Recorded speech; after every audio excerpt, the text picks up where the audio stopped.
வேதத்தில் ரெண்டு விதமான கூட்டம் கிறிஸ்தவத்தில் இருக்கிறார். இயேசுவை ஏற்றுக்கொண்டவுடன் எல்லாரும் நாம் ஆவிக்குரியவர்கள் அல்ல. பேசலாம். வேதம் நமக்கு என்ன சொல்லுகிறது? மரமானது அதன் கனியினாலே அறியப்படும் என்று மத்தேயுவில் அழகாக சொல்லப்பட்டிருக்கிறது. நல்ல மரம் கெட்ட கனியை கொடுக்க மாட்டாது.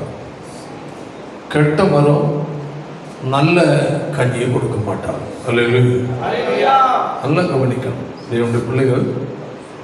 உங்களுடைய ஆவிக்குரிய வாழ்க்கையை நிதானித்து புரிந்து உங்கள் வாழ்க்கையில் மாற்றங்கள் எதெல்லாம் மாறணுமோ அவைகளில் நீங்கள் ஒரு மாற்றம் உண்டாகி வாழுவதற்காக தான் இந்த ஏரியாவுக்கு தான் வந்திருக்கிறேன். ஆமென்.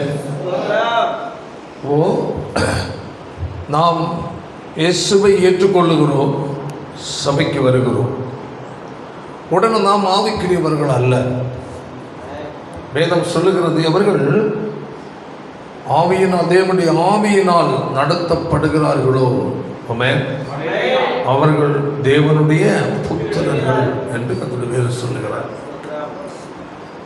ஆவியினால் நடத்தப்படுவது பாருங்கள். அதில் இன்னொரு விஷயம், 1 கொரிந்தியர்ல 2வது அதிகாரம் 15வது வசனத்தை ஒரு வாசிங்கள். ஆவிக்குரியவன் எல்லாவற்றையும் ஆராய்ந்து நிதானிக்கிறான், ஆனாலும் மற்றொருவனாலும் படான். ஆமென்.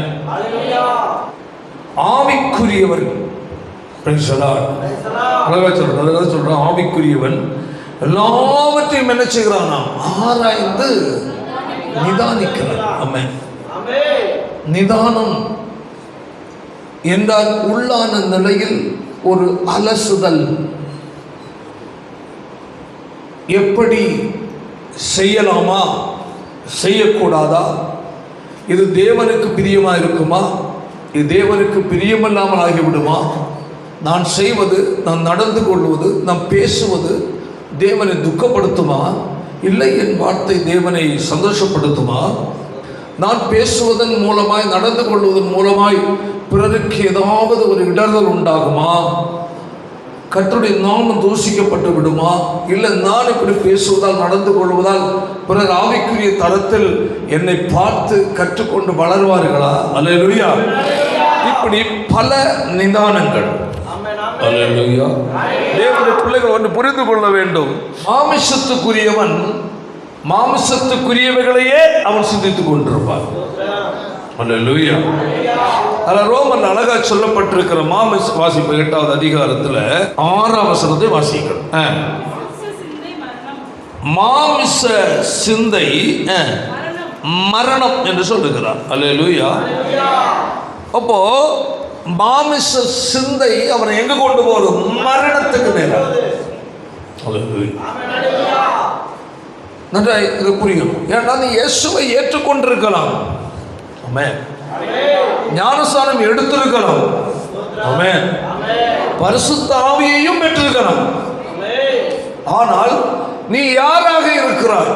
ஒரு நாளிலோ தொடக்கத்தில் அந்த வாஞ்சை உற்சாகம் இருக்கும், போக போக அது அப்படியே மங்கி போய்விடும். காரணம், அவர்கள் அதிகமாய் மாமிச எண்ணங்களுக்கு சிந்தைகளுக்கு இடம் கொடுப்பதால், அல்லேலூயா, ஆவியானவரை சார்ந்து வாழ பிரயாசப்படாததால் வாழ்க்கையில் அந்த ஆவிக்குரிய அந்த தரமான அந்த விழிப்பின் நிலை மங்க ஆரம்பித்து விடுகிறது. ஆமென்.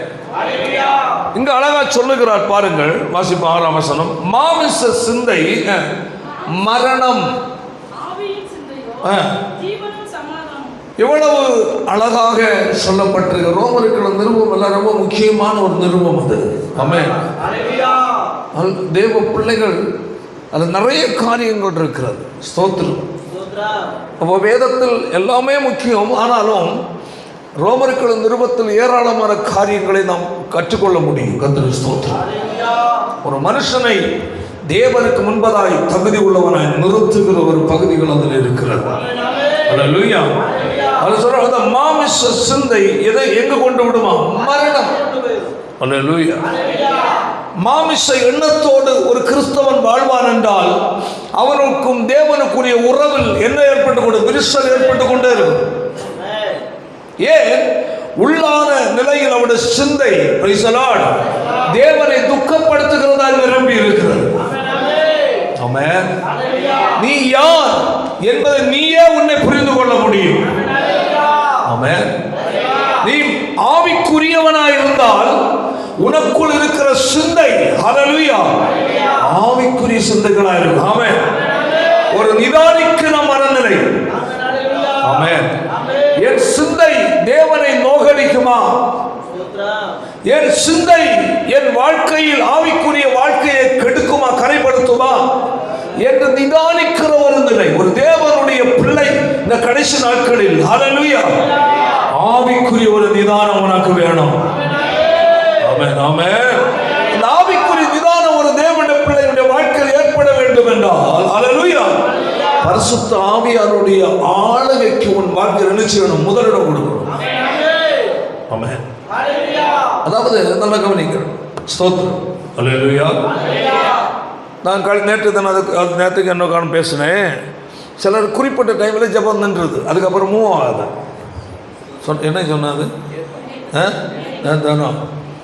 அதாவது நல்லா புரிந்து கொள்ளுங்கள்.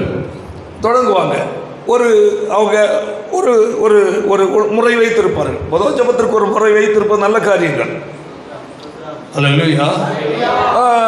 யாராருக்கா ஜெபம் பண்ணோம். சிலவங்க தன்னுடைய பிரச்சனையை சொல்லி ஜெபம் பண்ணுவாங்க. தன் குடும்ப பிரச்சனை, தன் பிள்ளைகளுடைய பிரச்சனை, பிள்ளைகளுடைய எதிர்காலங்கள், தங்கள் தொழில் சம்பந்தமான காரியங்கள், வருமான காரியங்கள், அதெல்லாம் குறித்து பேசி ஜெபம் பண்ணிட்டு சிலர் ஆண்டவரே சபை ஆசீர்வதியும், பாஸ்டர் ஆசீர்வதியும், குடும்பத்தை ஆசீர்வதியும், விசுவாசிகள் எல்லாரையும் ஆசீர்வதியும், உலகத்தில் எல்லா பரிசுத்தவான்களையும் ஆசீர்வதியும். முடிஞ்சு போச்சு. இதெல்லாம் முடிச்சுட்டு ஏசுறது மூலம் பிதாவே ராத்திரி பூரா நீர் தூக்கம் எல்லாம் எங்களுக்கு நல்லபடியாக தாரும், எல்லாம் கொசு கடிக்கக்கூடாது, கெட்ட கனவெல்லாம் வரக்கூடாது என்னெல்லாம் சொல்லி ஜெபம் பண்ணிட்டு படுத்துருவாங்க. அவ்வளோதான். அல்லேலூயா. என்றால் அதற்கு ஒரு குறிப்பிட்ட ஒரு முறை வைத்திருக்கிறார். அந்த முறைக்குள் அவங்க ஜெபம் பண்ணி முடிச்சிருவாங்க. அவ்வளோதான். அதுக்கப்புறம் அவங்களால என்ன செய்ய முடியாது? சொல்லு, ஜெபம் போகாது, மூவ் ஆகாது. காரணம் இது சுயமாய் எடுத்த ஜெப முறை.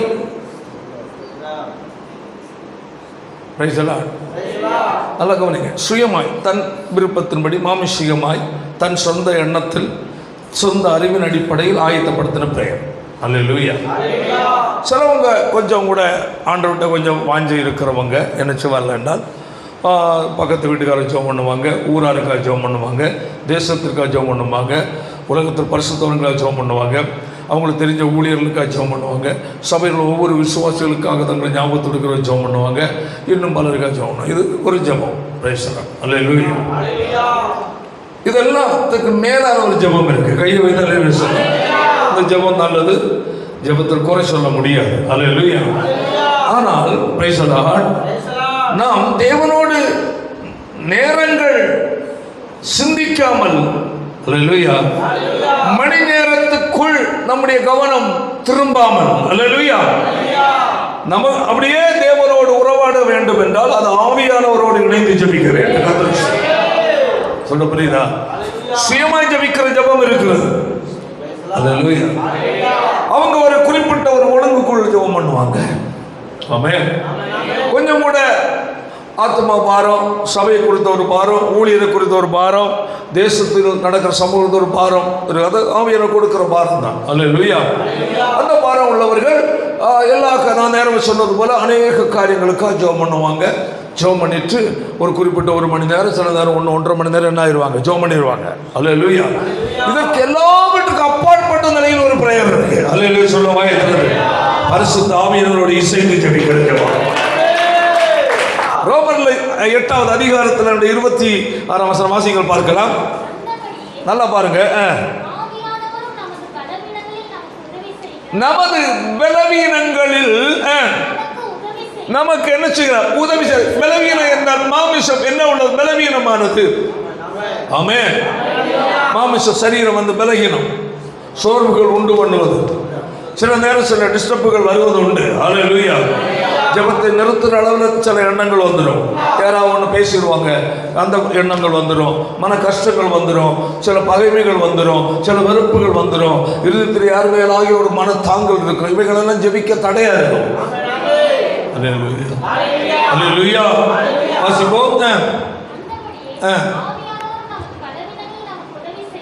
நம்முடைய பலவீனங்களில் என்ன செய்கிறார்?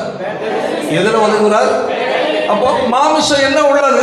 பலகீனம், சரீர சோர்வு, பல எண்ணங்கள், பல டிஸ்டர்புகள், பல களைப்புகள், பல கவலைகள், இப்படி பலதெல்லாம் சில நேரம் தூக்கி போட்டுருவான் சாத்தா. அல்லேலூயா. ஆனால் அந்த பலவீனத்தை மேற்கொள்ள ஆமென் ஆவியானவரை சார்ந்து கொள்ள வேண்டும். ஆமென் ஆமென் ஆமென் ஆமென். அல்லேலூயா. பரிசுத்த ஆவியானவரால் ஆளுகை செய்யப்பட்டு பரிசுத்த ஆவியானவருடைய உதவியோடு கூட ஜெபிக்க நீ ஆரம்பித்து விட்டால், அல்லேலூயா, உலகத்தில் என்ன நடந்தாலும் என்ன பிரச்சனை வந்தாலும் அங்க என்ன போகாது? உன்னுடைய சிந்தை போகாது. சொல்ல புரியுதா?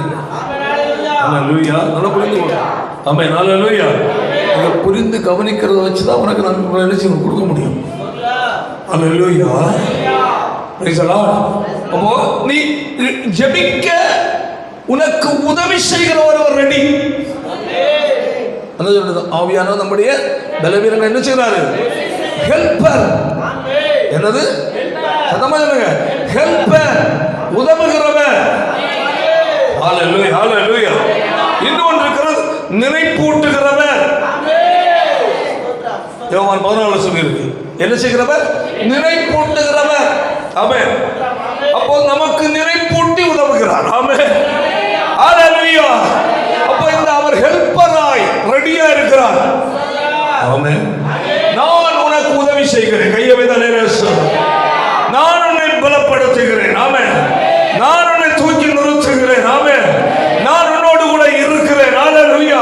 நான் உன்னோடு கூட நீ செய்கிற கிரியைகள் மகத்துவமாய் அதிசயமானவைகளாய் இருக்கும் என்று சொல்லுகிறார்.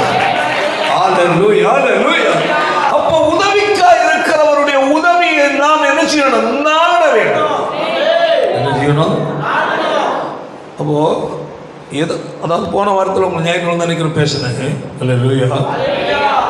இயேசுவிடத்தில் குருடனாகத்தான் நிற்கிறார். கூப்பிட்டு ஆமென். இயேசுவே தாவீதின் குமாரனே எனக்கு இரங்கும் ரொம்ப சத்தம் போட்டான். அவனுடைய அங்கலாய்ப்பு, ஐயோ எப்படியாவது எனக்கு கண் பார்வை கிடைக்கணும், எப்படியாவது இந்த பிச்சை எடுக்கிற வேலையிலிருந்து நான் வெளியே வரணும். ஆமென். நான் எல்லாரும் போல உலகத்தை பார்க்கணும். அல்லேலூயா. எல்லாரையும் போல இயேசுவை பார்க்கணும். ஆமென். அந்த எண்ணத்துல வாழ்றான். கையை வைத்து அல்லேலூயா சொல்லு. அந்த எண்ணத்தோட இயேசுவை என்ன செய்ய நான் கூப்பிட்டான். ஆமென். பாருங்க, கூப்பிட்டு மத்தோடு இயேசுவே தாவீதின் குமாரனே எனக்கு இரங்கும். அல்லேலூயா. இறங்கும் சத்தம் போடுறாங்க. கூட முன் நடப்பாரு முன் நடப்பாரு என்ன சொல்றாங்க? டேய் சும்மாடா, ஒரே தொந்தரவா இருக்கு இவங்களால. வழி ஓரத்தோட உட்கார்ந்துட்டு ரொம்ப சத்தம் போடுறேன். ஏன் ஆண்டவர் டிஸ்டர்ப் பண்ண? அவர் அவசரமா போயிட்டு இருக்கிறாரு, நீ என்ன கூப்பிடுற, ரொம்ப டிஸ்டர்ப் பண்ற, அமைதியாடா. புரியுதா? முன் அவங்க நடக்கிறவங்க எல்லாம் என்ன செய்றாங்க?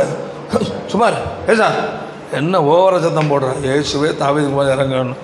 உன சத்தத்தை கேட்குறாரு. டேய் இருக்கிற இடத்துல இருந்து பிச்சை எடுக்கக்குள்ள வழியே பாரு. அல்லேலூயா அல்லேலூயா. ஆனா அவன் பட்டல கையை வைத்தாலே அவனுக்குள்ள ஒரு ஆழமான ஒரு வாஞ்சை இருக்கிறது. ஆமென். அவனுக்குள்ள ஒரு எதிர்பார்ப்பு இருக்கிறது. ஆமென். அல்லேலூயா. இவர்கள் பேச்சை நான் கேட்டால் என் வாழ்க்கையில் அற்புதத்தை அனுபவிக்க முடியாது என்று புரிந்து கொள். இந்த இடத்துல மாமிசத்தின் சிந்தையை ஒன்று போடுறவங்களுக்கு அல்லேலூயா. மனுஷ ஆலோசனை கேட்டு வாழ்வா என்றால் ஆவிக்குரிய வாழ்க்கையில நீ வின் பண்ண முடியாது. சொல்ல புரியுதா? அல்லேலூயா. கிறிஸ்தவ வாழ்க்கை மட்டும் மனித ஆலோசனை இல்ல, தேவ ஆவியானுடைய ஆலோசனை. ஏனென்றால் அவன் ஆத்துமாவுக்கு அவன் கணக்கு கொடுக்கணும். ஆமென். பிள்ளைகள் செய்த தவறுக்கு அப்பனோ அம்மையோ என்ன செய்ய முடியாது, பொறுப்பேற்க முடியாது. ஆமென். பிள்ளை தவறு செய்தா அந்த பிள்ளை கணக்கு கொடுக்கணும், தண்டனை நிச்சயம்.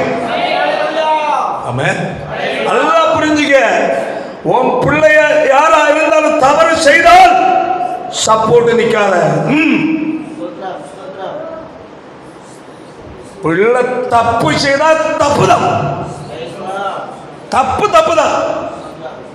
நீ என்ன செய்யாத, சப்போர்ட் பண்ணாத, புத்தி சொல்லு. புரியுதா? செய்த தவற நியாயப்படுத்துறேன்னு வச்சுக்க, ஒன்னே விட மாட்டார், உன் பிள்ளைகளை விட மாட்டார். நல்லா புரிஞ்சுக்கணும். தேவனிடத்தில் மட்டும் விளையாடக்கூடாது. நீ நினைக்கிற தெய்வம் அல்ல இயேசு. அவர் நீதியாய் நியாயத்தில் இருக்கிற தேவன். அப்பனா இருந்தாலும் அம்மையா இருந்தாலும் மோனா இருந்தாலும் மகளா இருந்தாலும் நீதி உள்ள நியாயாதிபதியாகும். பட்சபாதம் இல்லை. ஹல்லேலூயா. இன்று அவர் கண்டுகொள்ளாமல் இருக்கிறது போல இருக்கலாம். ஹல்லேலூயா. ஆனால் நீதியாய் நியாயத்திற்கு கர்த்தர் எழுந்தருளினார். ஆமென். அவருடைய வல்லமை உள்ள கரத்தை தடுக்க யாராலே முடியாது. அதான் தேவனுக்கு பயந்து அவன் அப்பனுடைய ஆத்மாவை குறித்தும் அவருடைய வாழ்க்கையை குறித்தும் அவன் நடக்கை குறித்தும் அப்பனை விட மாட்டான். அம்மையனுடைய வாழ்க்கையை குறித்தும் அவருடைய சுபாவத்தை குறித்தும் நடைமுறை குறித்தும் அம்மையை விட மாட்டான். பையனா இருந்த பையனுடைய வாழ்க்கையை குறித்து அவனுடைய நடக்கை குறித்து அவனுடைய செயலை குறித்து கர்த்தர் நினைச்ச விட மாட்டார். யாரும் ஜாமீன் நிற்க முடியாது. ஹல்லேலூயா. பொண்ணா இருந்த பொண்ணுடைய செயல் நடக்கை அதனுடைய காலம் குறித்து கர்த்தர் நினைச்ச விட மாட்டார். அது அம்மையும் சரி அப்பனும் சரி அவனுக்கு என்ன சப்போர்ட் பண்ண முடியாது. தவறு தவறுதான். ஆமென். ஆமென். தேவனிடத்தில் மட்டும் என்ன செய்யாத, விளையாடாத. யாரா இருந்தாலும் கர்த்தர் கிரியை செய்ய ஆரம்பித்தால் ஆமென், யாரும் தாங்க முடியாது. மனுஷன் எதை விதைக்கிறானோ அதையே சொல்லு அறுப்பான். ஆமென். மனுஷன் எதை விதைக்கிறானோ, நீ எதை விதைச்சாலும் சரி உனக்கு கட்ட என்ன உண்டு, அறுவடை உண்டு. காத்திருந்துங்க. கலாத்தியர் சொல்ல வாசி வசனத்தை நல்லா புரிந்து கொள்ளணும்.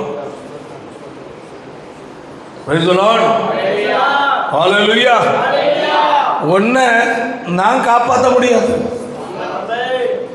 உனக்கு நான் என்ன செய்ய முடியாது, ரெக்கமெண்ட் பண்ண முடியாது. ஆமென். ஆமென். என்ன புரிந்து கொள்ளணும். அல்லேலூயா. அல்லேலூயா. வாசி. என்ன போகாதீர்கள். மோசம் மோசம் அழிவு, மோசம் கெடுதல், மோசம் இழப்பு, மோசம் வேதனை, மோசம் வியாகுலம், மோசம் கண்ணீர் மாட்டாதுன்னு சொல்றார். மோசம் போகாத, கெட்டு போகாத, அழிவை சம்பாதிக்காத, பிரச்சனைக்குள் அகப்படாத, கண்ணீர் அனுபவிக்கிற மாறுகிறாத. ஹல்லேலூயா. மோசம் போகாதிருங்கள். தேவன் யாரை? சத்தமா நம்மையா தம்மையா? சத்தமா தம்மை. நல்லா புரிஞ்சுக்கணும். நம்மை அல்ல, தம்மை, அவரை. தேவன் யாரை? அவரை. தம்மை என்ன பரிகாசம் பண்ண. அப்படி என்றால் எந்த ஒரு நபரும் அவரை இழிவாய் கேவலமாய் குறைவாய் பேசுவதற்கு அவர் ஒத்துக்கொள்ள மாட்டார். புரியுதா? அடுத்த பாயிண்ட். மனுஷன் எதை விதைக்கிறானோ. ஆமென். ஆமென். நீ நல்ல கவனி. அல்லேலூயா. நீ கொள்ளு விதைச்சன்னா, கொள்ளுன்னா வேற எங்க ஏரியாவில் சொல்லுவாங்க காணம்னு சொல்லுவாங்க. என்னது காணம்? ஆமா, கொள்ளு விதைச்சன்னா மக்காச்சோளம் இருப்பியா? சொல்லு. இப்போ ஒண்ணு வேண்டாம், மனுஷன் அதாவது அங்க சொன்னார் என்ன, மோசம் போகாதிருங்கள், அவரை என்னது பரிகாசம் பண்ண விட்டார் சொல்லிட்டு என்னது மனுஷன் நீ நீ அதாவது ஒன்றை விதைத்தால், ஒரு தவறை செய்து வாழ்ந்தால், அல்லேலூயா, உனக்காக நியாயத்தை என்ன செய்ய மாட்டார்? புரட்ட மாட்டார். புரட்டுனா அவரை என்ன செய்ய விடுறாரு? பரிகாசம் பண்ண, பிறரால் நிந்தனைக்கு ஏதுவாய் ஆண்டவருடைய நாமம் தூசிக்கப்படுகிறது.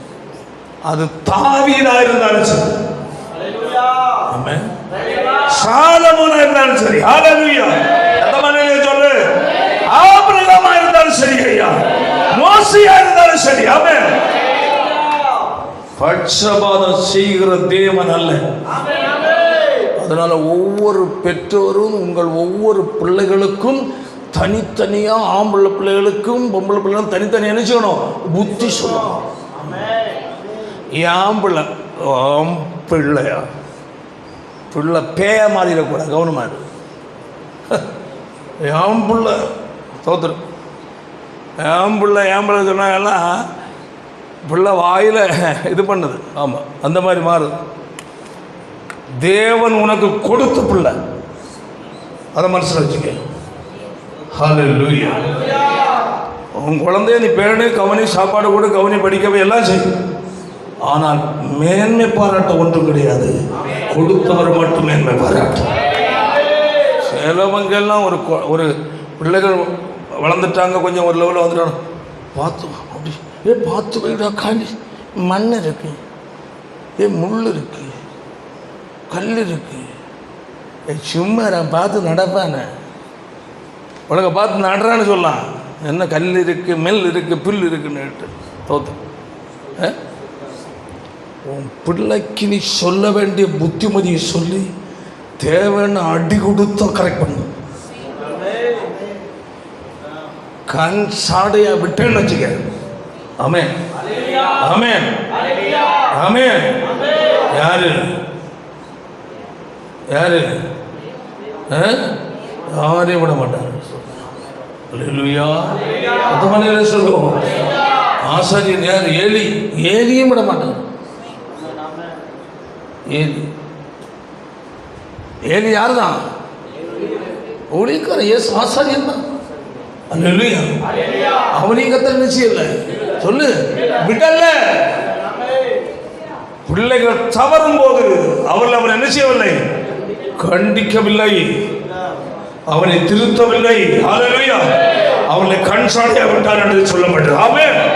அதனால் என்ன நடந்தது? அடுத்த தலைமுறை இல்லை. ஆமென். அவனும் விழுந்து செத்தான். அல்லேலூயா. அவன் பிள்ளைகளை செத்தாங்க. என் ஊழியக்காரனுடைய பிள்ளைகள் அல்லவா, சரி பரவாயில்ல ரெண்டு கத்தர் விட்டாரா? விட மாட்டாரு, விட மாட்டார். என் பிள்ளைகள் தான் சரி, என்னால் முடிந்த அளவு அவளை கரெக்ட் பண்ணி வளர்றதுக்கு நான் பிரயாசப்பட்டே ஆகுவேன். காலு முறிஞ்சாலும் சரி, தலை முறிஞ்சாலும் சரி, மேட்ரு கிடையாது. அல்லேலூயா. அதை மீறி கெட்டு போறான்னா கர்த்தர் அவனை அடிப்பார். எந்த மாற்றம் கிடையாது, மாற்றம் கிடையாது. நான் செய்ய வேண்டியதை செய்யணும். குற்றமா? குற்றம் தான். பப்ளிக் வச்சு தட்டிப்பேன் நான். அப்படின்ட்டாள் அடிக்கு பஞ்சம் கிடையாது. ஆமென், ஆமென். அதான் ஒரு தேவனுடைய பிள்ளைகளுடைய வாழ்க்கையில் இருக்க வேண்டியது. உன் பிள்ளை தவறு செய்தனாக்க நீ கண்சாடைய விடாத, தவறு செய்தவங்களை நியாயப்படுத்தாத. ஒன்னை விட மாட்டார், ஒன்னை விட மாட்டார். என்ன தைரியம் உனக்கு? யார் கொடுத்த தைரியம் உனக்கு? தொலைச்சு போடுவார், தொலைச்சு. தேவனுடைய அடி உனக்கு தெரியாது. கரெக்ட் பண்ணு. இல்லையா ஆண்டவரே, இவனை என்னால் கரெக்ட் பண்ண முடியல, நீரே பார்த்துக்கிடாப்பா, அவனுக்கு என்ன ஆனாலும் பிரச்சனை கிடையாது சொல்லு. அட்ஜஸ்ட்மெண்ட் தேவனிடத்தில் மட்டும் நடக்காது. நீ ஒரு கோடி ரூபாய் காணிக்க கொடு, அவருக்கு அது வேண்டாம், நீதான் முக்கியம். ஆமென். ஆபேலுடைய காணிக்கை அங்கீகரித்தார், காயினுடைய காணிக்கை அதில் அங்கீகரிக்கவில்லை. ஏன்? காணிக்கை தானே, இன்னும் அவருக்கு அது வேண்டாம். தேவ பிள்ளைகளாகிய விசுவாசிகள், உன்னை குறித்தும் உன் சந்ததி குறித்தும் மிக மிக எச்சரிக்கை. விளையாடாது. வாழ்க்கையில் உன் பிள்ளைகள் உன்னுடைய கற்பனை கூட பண்ணாத அளவில் உள்ள பாதிப்புகளில் போய் மாட்டுவான். நான் நிறைய பார்க்குறேன். அதனால தான் இவ்வளோ வருத்தமாக பேசுகிறேன். ஆமென். மனுஷன் எதை விதைக்கிறானோ அப்பன் விதைச்சா அப்பனா இருப்பான், பிள்ளையா இருக்கும். அதையும் புரிஞ்சுக்கணும். அல்லேலூயா. பெற்றோர் சரியில்லைன்னா அவனுடைய அடி, அவனுடைய விளைவு எங்கே வரும்? ஆனால் அவன் மனம் திரும்பிட்டானா அவனுக்கு இல்லை. அது அப்படி ஒன்று இருக்குது.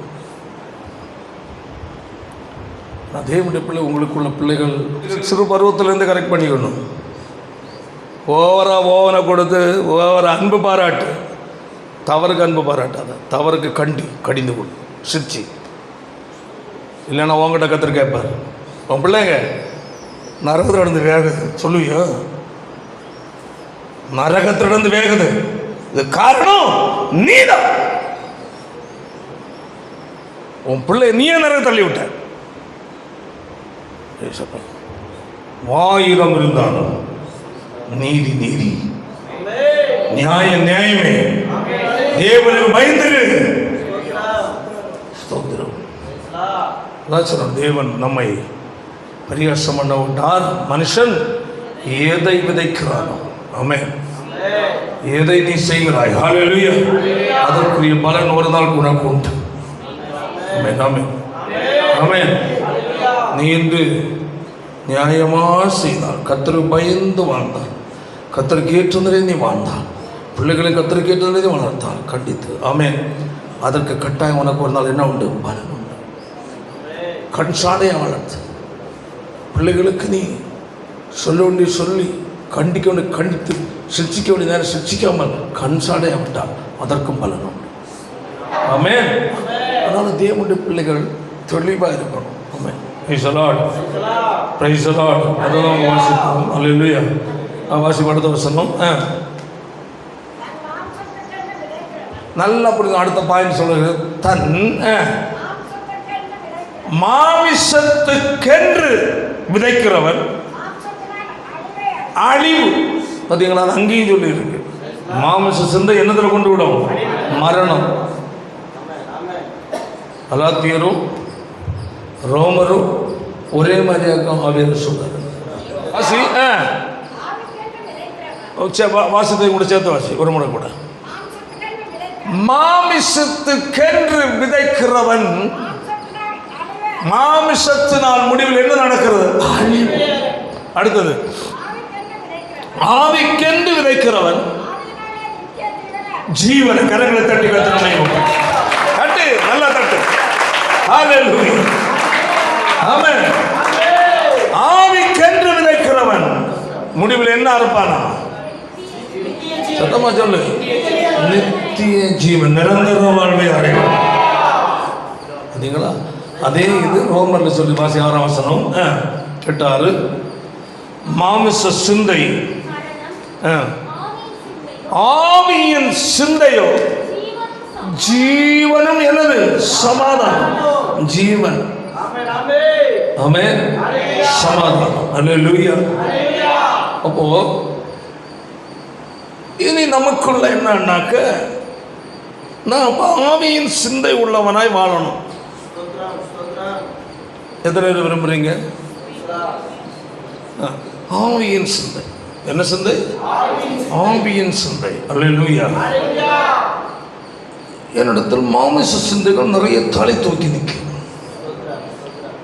நம்ம அங்கே வாசித்தோம், மாமிசம் சிந்தை மாமிசத்தின்படி விதைக்கிறவன் என்ன இருப்பான்? அழிவு.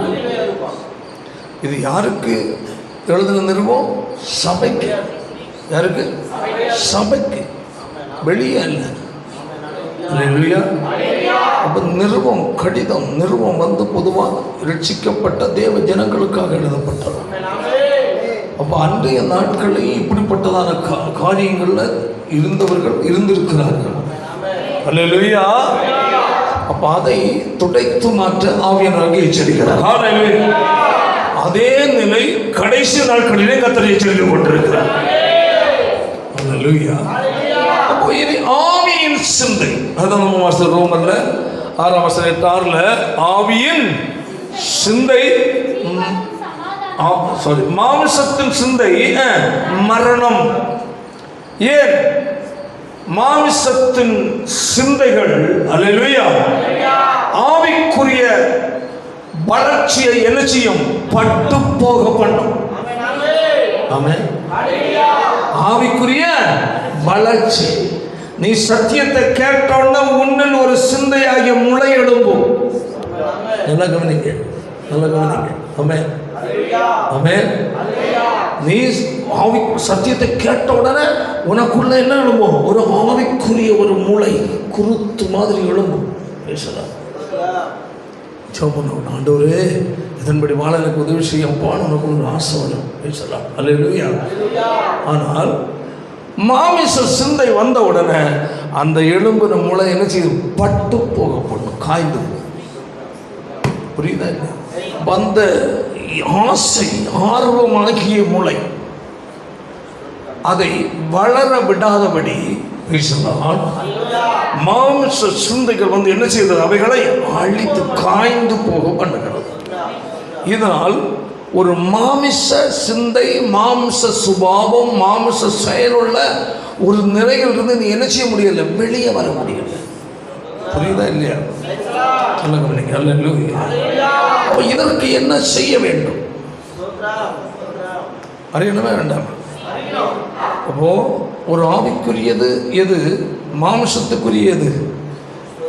மாமிசத்துக்குரிய எப்படி ஆவிக்குரியவன மாறுவது? ஆவிக்குரிய முளை எழும்பினவுடன் எப்படி அது காய்ந்து போகிறது? இதெல்லாம் விளக்கி பேசணும்னா நானும் அந்த ஏரியா ரூட் வழியாக என்ன செய்திருக்கணும்? வந்திருக்கணும். புரியுதா இல்லையா? புரியுதா? அல்லேலூயா. இந்த ஏரியா ரூட் வழியாகத்தான் கர்த்தர் என்ன செய்திருக்கணும்? நடத்தி வந்திருக்கணும். ஆமென், ஆமென். அல்லேலூயா. அதான் நம்ம சொல்றேன், நீங்க ரொம்ப விழிப்பா தெளிவா கேட்டா உங்களுக்கு வந்து ஜீவனாய் மாறும். இல்லை என்றால் பிரயோஜனம் இல்லாமல் போயிடும்.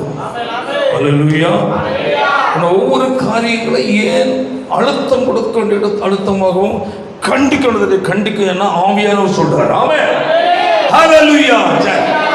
ஆமென். சரி. அப்போ நான் சொன்னது போல கர்த்தருடைய வார்த்தைகளை கேட்கும் போது அநேகருக்குள்ள நான் ஆவிக்குரிய மனுஷியாய் வாழ வேண்டும் என்றொரு ஆர்வமாகிய ஒரு முளை என்ன செய்கிறது? சொல்லு. எத்தனை பேருக்குள்ள அப்படி முளை எழும்பி இருக்கு? எனக்குள்ள அந்த ஒரு முளையாகிய எண்ணம் உருவாயிருக்கு. நல்லா கை. சரி, எல்லாருக்குள்ள இருக்கு. ஓகே, நல்ல காரியம். ஆமென், அல்லேலூயா. அப்போ இதை வளரணும். என்னது? ஏனென்றால் மாமிசத்திற்குரிய பலனும் வெளிப்படும், ஆவிக்குரிய பலனும் வெளிப்படும். மாமிசத்தின் கிரியைகளோ ஆகிய பலன், ஆவிக்குரிய கிரியைகளாகிய பலன். ஆமென், அல்லேலூயா.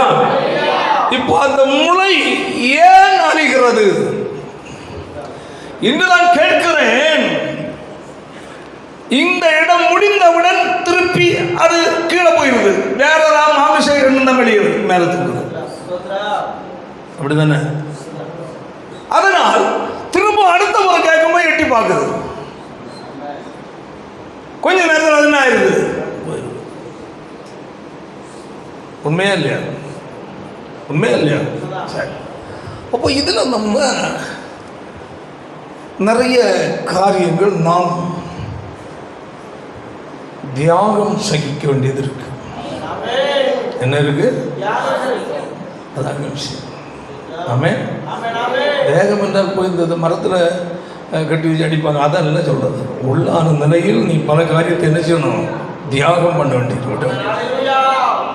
அந்த விட்டுக்கிற மனநிலை, அர்ப்பணிக்கிற மனநிலை, அந்த ஆர்வம் உனக்குள் எழும்ப வேண்டியது. கர்த்தர் ஆமென். நல்ல என்றால் பரிசுத்த ஆவியானவர் மிக மிக எப்படிப்பட்டவர்? மென்மையா. ஆமென். அவர் பொல்லாங்கை ஒருபோதும் விரும்பவே மாட்டார், அநியாயத்தை சகிக்கவே மாட்டார். ஆமென். ஹல்லேலூயா, ஹல்லேலூயா. எவ்வளவு ஒரு மென்மை என்றால் அதை நம்ம விளக்கவே முடியாது. அவ்வளவு மிக மிக மென்மையும் மிக மிக தூய்மையுமானவர். ஹல்லேலூயா. அப்போ அதாக்கும் சின்ன காரியங்களில் கூட ஆவியானவர் சகிக்க மாட்டார்.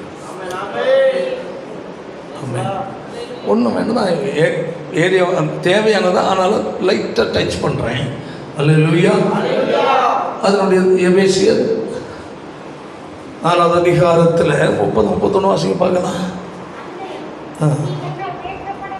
நல்லா கவனிங்க தேவ விழுந்த இடத்த. நீங்கள் மீட்கப்படும் நாளுக்கென்று முத்திரையாக பெற்ற தேவனுடைய பரிசுத்தாவியை துக்கப்படுத்தாதீர்கள். அப்படி என்றால் அதை என்ன செய்யாதீர்கள்? அதை மங்கடித்திருக்கிறார்கள். அவரை செயலற்றவர்களாக மாற்றுகிறார்கள். ஆமென். அது அழகாக சொல்ல, நீங்கள் மீட்கப்படும். என்னது? சத்தமாக சொல்லுங்க. மீட்கப்படும். அப்படி என்றால் இந்த ஆவி ஆத்ம சரீரம் ஒரு நாள் அல்லேலூயா என்ன செய்யும்? மறுரூபம் அடையும். ஆமென். அந்த நிலையை அடைவதற்காக உன்னை ஆயத்தப்படுத்துவதற்கென்று கர்த்தர் தம்முடைய ஆவியை உனக்குள்ள வைத்திருக்கிறார். புரியுதா இல்லையா? அல்லேலூயா. அதாவது பரிசுத்த ஆவியை நாம் பெற்றிருக்கிறோம் என்றால் ஏதோ கைத்தட்டி போறதுக்கல்ல, அந்நிய பாஷை பேசி கடந்து போறதுக்கல்ல. அல்லேலூயா. அந்த ஆவியானவர் நமக்குள்ள என்ன செய்யணும்? எப்பொழுது செயலாற்றி கொண்டே இருக்க வேண்டும். பாருங்க, ரோமன்ல அதனுடைய 8வது அதிகாரம் 11ஆம் வசனத்தை வாசிக்க பார்க்கலாம். நல்லா கவனிங்க. இயேசுவை அல்லேலூயா நல்லா புரிந்து கொள்ளுங்க. அல்லேலூயா. அன்றியும் இயேசுவை மரித்தோரிலிருந்து எழுப்பினவருடைய ஆவி. நல்லா கவனிங்க. அங்கே என்ன வாசித்தோம்? அந்த ஆவி எதற்கு முத்திரை போடப்பட்டிருக்கு? மீட்கப்படும் நாளுக்கு. ஆமென். அப்படி என்றால் இந்த உலகத்திலிருந்து நித்திய ஜீவனுக்கு நம்மை என்ன பார்க்கிறோம்? அங்கு கொண்டு சேர்ப்பதற்காக. அல்லேலூயா, அல்லேலூயா. அதற்காக நமக்கு முத்திரையாய் கொடுத்த ஆவி பரிசுத்த ஆவி. ஆமென். அதே ஆவியானவர் தான் இயேசுவை என்ன செய்தாரா? மரித்தோரிலிருந்து உயிரோடு எழுப்பினார். அல்லேலூயா. கையை வைத்து அல்லேலூயா சொல்லு. மரித்தோரிலிருந்து என்ன செய்தார்? அவருடைய உண்மையான சாயலில் உயிரோடு எழுந்தார். ஆமென். அல்லேலூயா. அழிவுள்ள சரீரமுடையவராய் இருந்தவர் அடக்கம் பண்ணப்பட்ட மரித்து அடக்கம் பண்ணப்பட்டவர். ஆமென். நிச்சயத்துக்குரிய மகிமையின் சாயலுடையவராய். அல்லேலூயா. தேவாதி தேவனாய். ஆமென். அவர் உயிரோடு எழுந்தார். ஆமென். அல்லேலூயா. அவர் உயிரோடு எழுப்பின ஆவியானவர் எங்க? யாருக்குள்ள? சத்தமா சொல்லுங்க. எனக்குள். என்னது? எனக்குள் எப்படி இருக்கணும்? அப்படி என்றால் வாசமாயிருப்ப செயலாற்றி கொண்டிருந்தார். ஆமென். அப்படி என்றால் உங்களுக்குள்ளே ஆவியானவர் என்ன நோக்கத்தோடு தந்தாரோ, அல்லேலூயா, அவர் வந்த நோக்கத்தை நிறைவேற்ற நீங்கள் இடம் கொடுத்துக் கொண்டிருந்தார். ஆமென். அந்த ஆவியானவர் உங்களுக்குள்ள என்ன செய்யணும்? என்ன நோக்கத்தோடு? இயேசுவை உயிரோடு எழுப்பினவர். அல்லேலூயா. உன்னை மறுரூபப்படுத்தி அவருடைய ராஜ்யத்தில் சேர்ப்பதற்காக உனக்குள்ளே அவர் வாசமாக இருக்கிறார். உங்களுக்குள்ளே வாசமாய் இருக்கிற இருந்தால் பாத்தீங்களா? அவரை மரித்தோரிலிருந்து எழுப்பினவர் இருக்கிற வாசமாய் இருக்கிற அவருடைய அந்த அந்த உயிரோடு எழுப்பின அந்த ஆவியினாலே சாவுக்கு ஏதுவான அழிவுக்கு நேராக இருக்கிற அந்த சரீரத்தை என்ன செய்வாரா? உயிர்ப்பிப்பார். கையை தட்டி வந்துருமையும் அலங்கார கையடி. ஹல்லேலூயா, ஹல்லேலூயா, ஆமென். நல்லா புரிந்து கொள்ள வேண்டும். அவர் சாவுக்கு ஏதுவான அழிவுக்கு ஏதுவான உங்கள் சரீரத்தை அவர் என்ன செய்வாரா? உயிர்ப்பிப்பார். என்ன செய்வார்? உயிர்ப்பிப்பார். ஹல்லேலூயா. நல்லா புரிந்து கொள்ளு. கையை வைத்து அல்லேலூயா சத்தமா சொல்லு. ஹல்லேலூயா.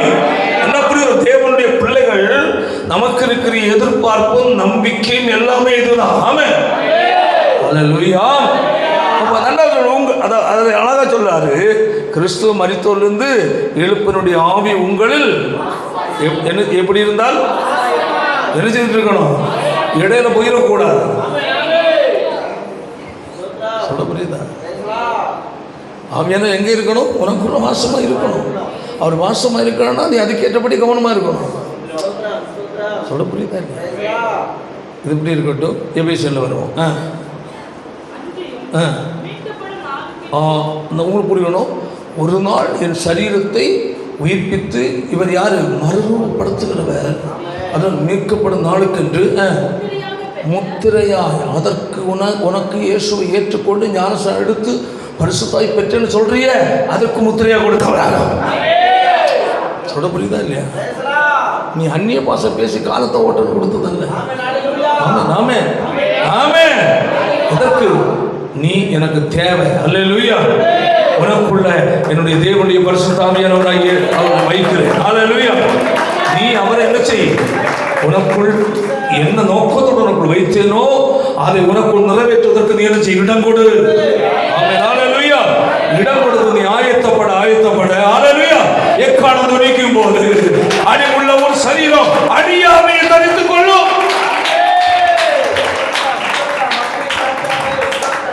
ஆமென், ஆமென், ஆமென், ஆமென். பரிசுத்த ஆவியை நமக்கு எதற்கு தந்திருக்கிறார்? 1ஆம் நூற்றாண்டில் நாங்கள் என்ன செய்ய வேண்டும் என்று கேட்டபோது, நீங்கள் மனம் திரும்பி என்ன செய்யணும்? பாவ மன்னிப்புக்கென்று சொல்லுங்க, ஞானஸ்நானத்தை ஏற்றுக்கொள்ளுங்க. அப்பொழுது பரிசுத்த ஆவி என்னும் வரம். எதுக்கு பரிசுத்த ஆவி வரும்? பூமியில வாழும்போது தேவ சித்தத்தை செய்வதற்கும் மகிமையில் தேவ ராஜ்யத்திற்கு நாம் ஆயத்தப்படுவதற்கும். ஆமென், ஆமென், ஆமென். ரெண்டு நோக்கம். ஹல்லேலூயா. ஒன்று, உனக்கு தேவன் இந்த பூமியில ஜீவனை கொடுக்கிற நாள் வரை தேவ சித்தம் செய்ய. இது வந்து தேவ ராஜ்யத்திற்கு நீ ஆயத்தப்பட. ரெண்டு நோக்கம். ஆமென். தேவன் சொல்லுகிறது பரிசுத்த ஆவி வேறு ஒரு வரம். என்னது? சொல்லு பாயத்தரும். வரம், gift. ஆமென். அது எல்லாரும் கிடைக்கல. ஹல்லேலூயா. எத்தனை பேர் வாஞ்சிட்டு கிடைக்கல? ஆமென். உனக்கு அதை gift-ஆ கொடுத்திருக்கிறார். எதற்கு உனக்கு கொடுத்தார்? ஹல்லேலூயா. உனக்கு கொடுத்த gift நீ என்ன செய்த? ரெண்டு நோக்கம். பரிசுத்தாய் ஒரு நபரை கொடுக்க தேவன் ரெண்டு நோக்கம். ஒன்று, தேவனுடைய சித்தத்தை இந்த பூமியில் செய்யணும். ரெண்டு, தேவனுடைய ராஜ்யத்துக்கு நீ ஆயத்தப்படணும். தேவ சித்தத்துல எல்லாம் வரும். ஊழியம், சுவிசேஷாலை ஜெபிக்கிறது எல்லாம் இருக்கு. அது அழைப்புகள் எல்லாம் இருக்கு. எல்லாம் அதில் அடைவ தேவ சித்தம். அல்லேலூயா. அடுத்தது மிக முக்கியம், அவருடைய ராஜ்யத்துக்கு என்ன செய்வது? தகுதிப்படுவது. அப்போ அந்த ஆயத்தம் என்ற நிலை நீ அடையணும். அல்லேலூயா. ஆவியானவரை துக்கப்படாம நீ என்ன செய்யணும்? பாதுகாப்பு. ஸ்தோத்திரம், ஸ்தோத்திரம். அதான் ரொம்ப முக்கியம். ஆமென். தேவனுடைய பிள்ளைக்கு பரிசுத்த ஆவியின் நிறைவு மிக மிக முக்கியம். அல்லேலூயா. அந்நிய பாஷை பேசினாதான் என்று அல்ல. அல்லேலூயா. ஆவியின் நிறைவு நீ உனக்குள் ஆவியானவர் நிரப்பும் போது நல்லா தெரியும். ஆமென். நிறைவு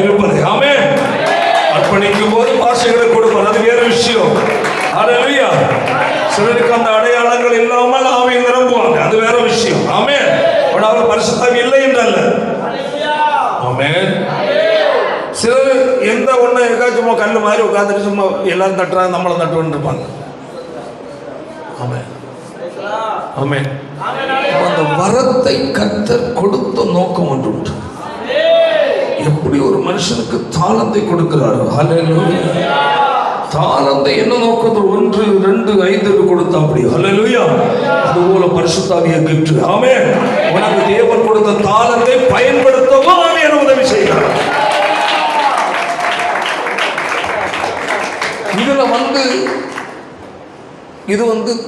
இது கிறிஸ்தவ வாழ்க்கை ஆவியானவரான தொடர்பெல்லாம் அவருடைய பர்சனல் லைஃப். என்ன லைஃப்? சுத்தமாக சொல்லு. தனிப்பட்ட வாழ்க்கை, தனிப்பட்ட உறவு.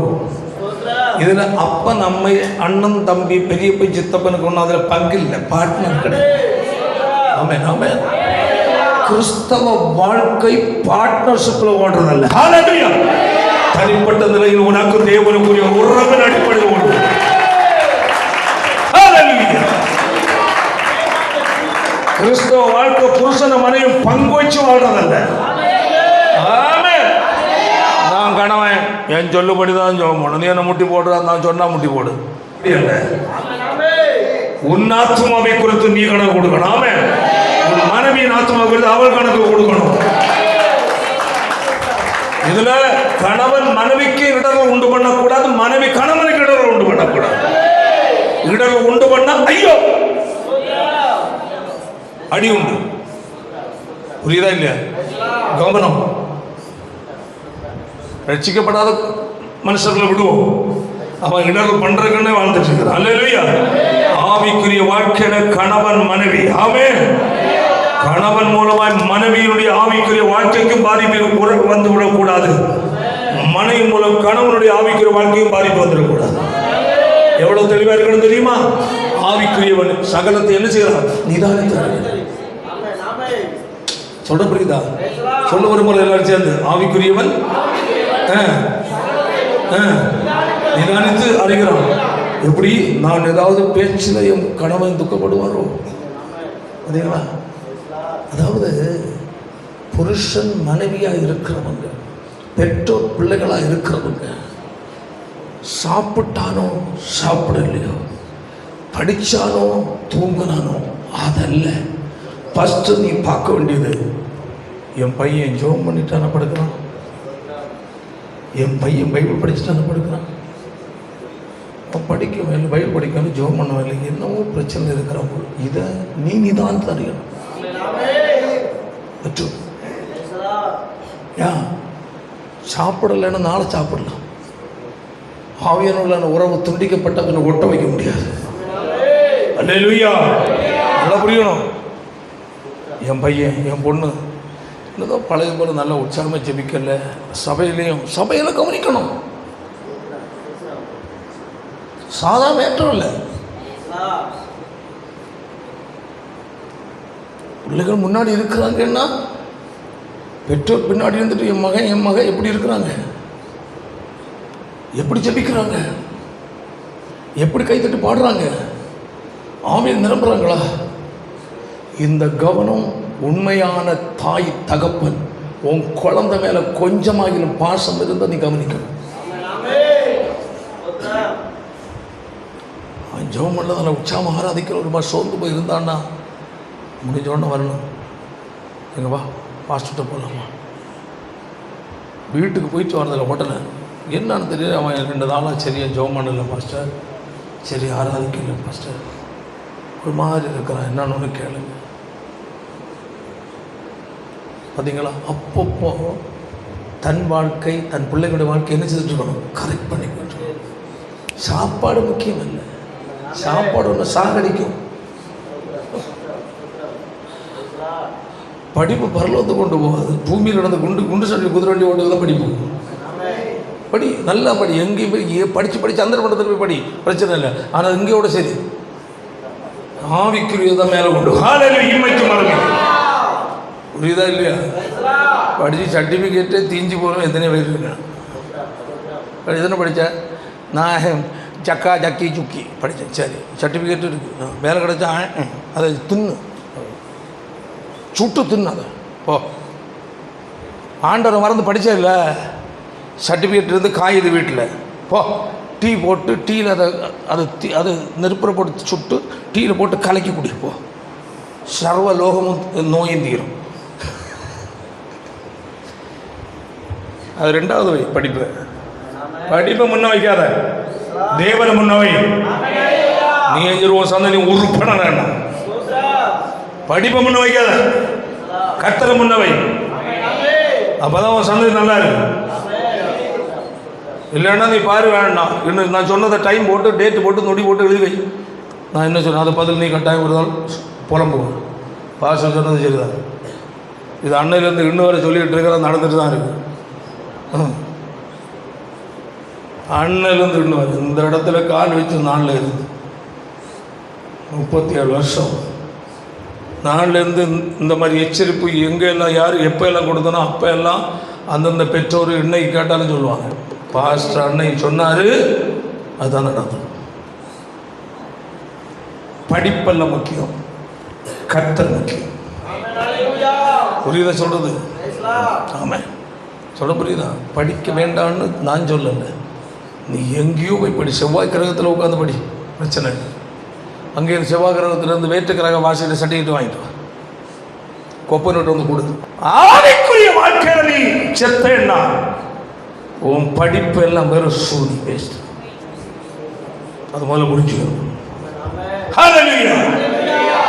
ஏன் இவ்வளோ டீப்பாக பேசுகிறேன்னா உலகம் அறியணும்.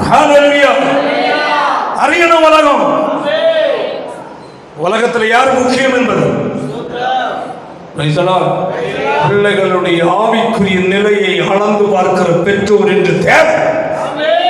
படிப்பு சம்பாத்தியம் அல்ல. சம்பாத்தியம் அல்ல எதுக்கு? கர்த்தர் இல்லாத சம்பாத்தியம் சாக்கடை கூட தேவை கிடையாது. புரியுதா இல்லையா? கர்த்தர் இல்லாத சம்பாத்தியம் சாக்கடை கூட ஏற்றுக்கொள்ளாது. கர்த்தரோடு சம்பாதி, அந்த சம்பாத்தியத்துக்கு இனிமை உண்டு. ஆமென். அது உன்னில் தங்கும். ஹல்லேலூயா. ஒரு குடும்பத்தை அது கட்டி எழுப்பும். ஆமென். ஹல்லேலூயா. ஹல்லேலூயா. இதை புரிந்து கொள்ள வேண்டும். Praise the Lord. உன் பிள்ளைகளுடைய ஆவிக்குரிய வாழ்க்கையை கவனி. ஆவிக்குரிய வாழ்க்கையில் மட்டும் காம்ப்ரமைஷன் கிடையாது. யாரோடு நீ ஒத்து போக முடியாது, யாருக்கு நீ அட்ஜஸ்ட் பண்ணி போக முடியாது, யாருடைய ஆலோசனை கேட்க முடியாது. ஆமென். ஆவிக்குரிய வாழ்க்கை தேவ ஆவியாருடைய ஆலோசனை மட்டுமே. ஆமென். ஆமென். ஆமென். ஹல்லேலூயா. ஓ, ஒவ்வொரு நாளும் உன் பிள்ளைகளுடைய ஜெபங்களில் தோய்வு, உற்சாகத்தில் தோய்வு, ஆராதனையில் ஒரு மந்தம் ஏற்பட்டால் உடனே கேட்க கற்றுக்க. ஏம்மா இன்னும் என்ன சரி ஆராதிக்கல போல், என்ன விஷயம், ஏன் ஜெபம் பண்ணல, என்ன உற்சாகம் இருக்கிற அது என்ன சரி மனசு கஷ்டமாக இருக்குது. இது உண்மையை சொல்லும். நம்ம கேட்டால் பிள்ளைகள் சொல்லுவாங்களா இல்லையா? உன் பிள்ளையா தான் சொல்லணும். சோத்திரம். பக்கத்து வீட்டு பிள்ளை சொன்னாங்க. அப்போ உடனே அப்படியா பயப்படாம தைரியமாக இருக்கு. கர்த்தருக்குள்ள மகிழ்ச்சியாக இருக்கிறதே அல்ல. வசனம் அப்படி தானே சொல்லுது. சத்தமா சொல்லு. கர்த்தருக்குள் மகிழ்ச்சியாக இருப்பதே உங்கள் பலன். ஹல்லேலூயா. சொல்லி அதை தூக்கி தைரியப்படுத்தி விடு. ஓ, போய் ஜெபம் பண்ண ஆண்டவரிடத்துல சொல்லி அனுப்பி விடு. தைரியம் ஆயிரம்மா. கர்த்தருக்குள்ள மகிழ்ச்சியாக இருக்கலாம் பலம் பண்ணி சொல்லிட்டு சோறதுன்னு சொல்லாத. தோத்திரம். ஹல்லேலூயா.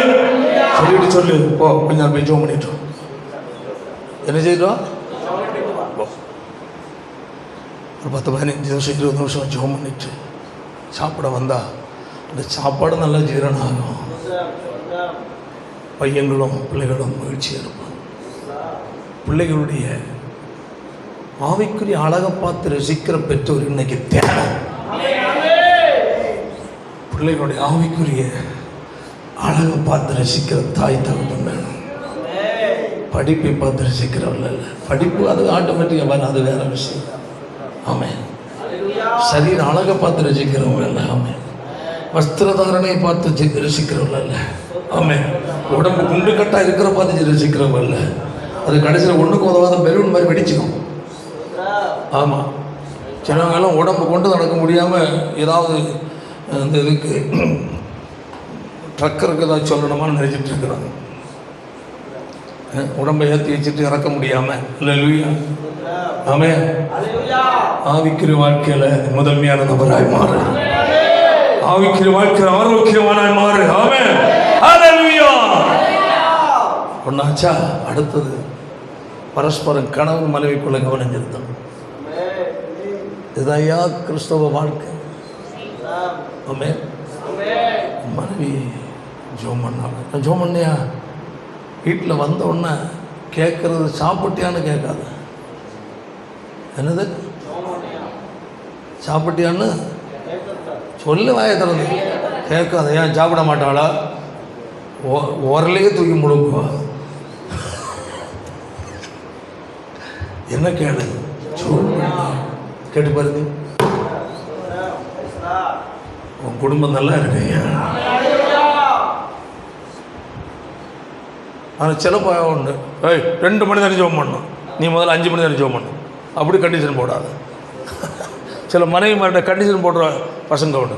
2 மணி நேரம் ஜோம் பண்ணணும், 10 அதிகாரம் படியும். முதல்ல நீ படிக்கடா, முதல்ல நீ ஜோம் பண்ணுற. ஜெபி என்று சொல்லு தவிர இத்தனை மணி நேரம் ஜோம் பண்ண சொல்லு உனக்கு அதிகாரம் கிடையாது.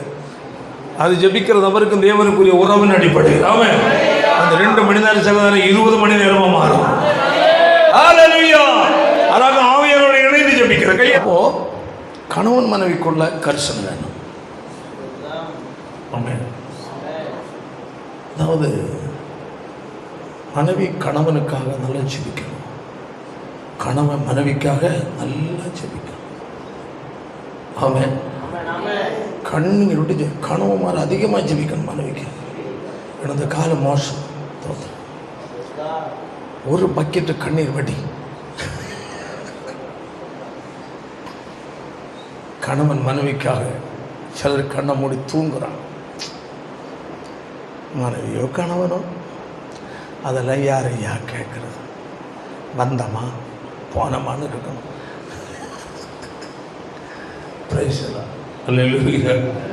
அப்போ கணவன் மனைவிக்குள்ள ரொம்ப கவனம். கணவன் மனைவி வாட்ச் பண்ணு. எதுக்கு? யாருக்கு போன் பேசுகிறான்?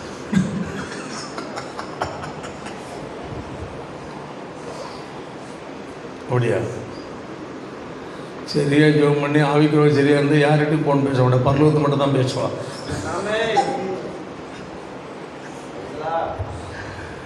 அப்போ மனைவி என்னுடைய ஆவிக்குரிய ஆராதனையை கணவன் பார்த்து சந்தோஷப்படணும். மனைவிக்கு அழகை பார்த்து சந்தோஷப்படுறதில்லை. அழகு இன்னும் இப்படி இருக்கும், நாளைக்கு இப்படி இருக்கும். தோத்திரம். கொஞ்சம் வெள்ளை தோல் இருந்துட்டா போதும். என்ன பாரு என் தோலை பாரு, என்ன பாரு என் தோலை பாரு. சி, நாய் கடிச்சு போட போதும் மூஞ்சிய. கவனமாக இருக்கு. மனைவிக்கு அழகை பார்த்து அவளை டான்ஸை பார்த்து அவளுடைய இதை பார்த்து நீ ரசிக்கிறதில்ல. அல்லேலூயா. மனைவி நல்லா ஜெபிக்கிறானா? எத்தனை புருஷன் கவனிக்கிறான்? மனைவியினுடைய ஆவிக்குரிய வாழ்க்கை மேல் கணவனுக்கு என்ன வேணும்? கரிசனை வேணும். கணவனுடைய வார்த்தை, நடந்து கொள்கிற விதங்கள், உன் குணங்கள் உன்னுடைய மனைவியினுடைய ஜெப வாழ்க்கைக்கு தடையாய் மாறக்கூடாது. இந்த சிறியாரில் ஒருவனுக்கு இடர்கள் உண்டாக்குறவனுடைய கழுத்தில் இயந்திர கல்லை கட்டி எங்கோடு சாத்தாக்கணும்? நடு சமுத்திரம் என சொல்லியிருக்கு. ஏன்னா புருஷனுடைய ஆத்மா தனி, மனைவியினுடைய ஆத்மா தனி. புருஷன் தன் ஆத்மாவை கர்த்தருக்குள் அவன் ஆயத்தப்படுத்தி காத்துக்கொள்ளணும். மனைவி தன் ஆத்மாவை கர்த்தருக்குள்ள ஆயத்தப்படுத்தி காத்துக்கொள்ளணும். கணவன் மனைவியினுடைய ஆவிக்குரிய வாழ்க்கைக்கும் ஜெப வாழ்க்கைக்கும் பரிசுத்தத்திற்கும் ஆவிக்குரிய சிந்தைக்கும் தெய்வ பக்திக்கும் இடர்களான நிலையில் கணவன் என்ன செய்யக்கூடாது? நடந்து கொள்ளக்கூடாது. நடந்து கொண்டால் உன்னை கட்டாயம் தேவன் நியாயம் தீர்ப்பார். பரலோகம் போக மாட்டேன். எங்க போக மாட்டேன்? கவனம். அவளுடைய உன் மனைவியினுடைய ஆவிக்குரிய உற்சாகம், வாஞ்சை, ஜெபம், ஆராதனையில் நீ உற்சாகப்படுத்தணும். அவருடைய ஆவிக்குரிய வாழ்க்கை, ஆவிக்குரிய ஆராதனையை பார்த்து நீ சந்தோஷப்படணுமே தவிர அந்த ஆவிக்குரிய அனுபவத்திற்கு முட்டுக்கட்டையாக நீ இருக்கக்கூடாது. கணவன் சொல்ற புரியுதா இல்லையா? ஒரு நாள் உன் மனைவி ஜெபத்தில் குறைவாகவோ, ஆவியின் நிறைவில் குறைவாகவோ, சபையில் உள்ள விடுதலையோடு ஆராதிக்க குறைவாகவோ இருக்கிறாள் என்றால் கட்டாயம் நீ வீட்டில் போனோடனேயோ முடிஞ்சவரை கேட்கணும், ஏன்னா உற்சாகம் இல்லை, வந்து பழைய மாதிரி ஆராதிக்கல, ஏன் என்ன விஷயம் என்ன கேட்கணும்.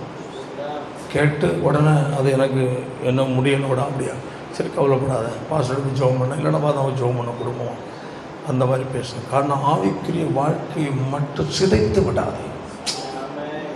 புரியுதா? ஆவிக்குரிய வாழ்க்கையை மட்டும் சிதைத்து விடாது, அது ஆபத்து.